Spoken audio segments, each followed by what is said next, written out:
একাদশ দ্বাদশ শ্রেণীতে যারা মানবিক বিভাগে সাবজেক্ট চয়েস দিবে তাদের 3টি বিষয়ে ধারণা রাখতে হবে। একটি হচ্ছে আবশ্যিক বিষয়ের সাবজেক্ট হচ্ছে 3টি, গ্রুপ ভিত্তিক সাবজেক্ট হচ্ছে 3টি এবং ঐচ্ছিক বিষয় বা 4 সাবজেক্ট হচ্ছে 1টি। তো আবশ্যক বিষয় হচ্ছে বাংলা প্রথম পত্র, বাংলা দ্বিতীয় পত্র, ইংরেজি প্রথম পত্র, ইংরেজি দ্বিতীয় পত্র এবং তথ্য প্রযুক্তি। বাংলা প্রথম পত্র দ্বিতীয় মিলে 1টি এবং ইংরেজি প্রথম পত্র এবং দ্বিতীয় পত্র মিলে 1টি।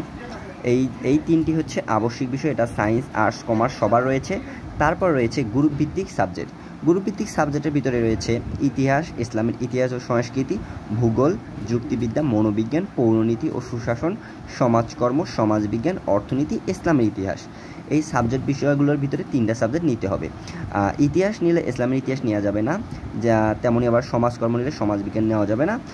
তেমনি হচ্ছে অর্থনীতি, মনোবিজ্ঞান, ভূগোল যে কোনোর ভিতরে 3টা নিতে হবে।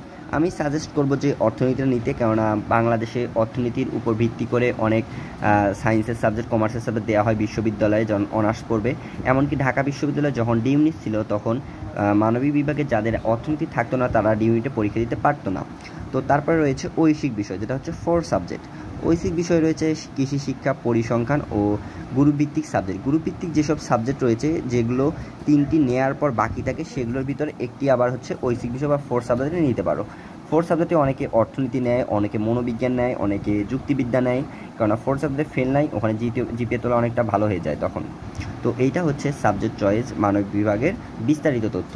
কেননা যারা এখন বর্তমান এসএসসি পরীক্ষার পরবর্তীতে মানবিক বিভাগের এইচএসসিতে চয়েস দিচ্ছ তাদের জন্য এই ভিডিওটা অনেক গুরুত্বপূর্ণ। Education for all, education for free, এই মটো নিয়েই আমাদের বিএসএফ একাডেমি যাত্রা শুরু করেছে এবং সার্থক হবে ইনশাআল্লাহ।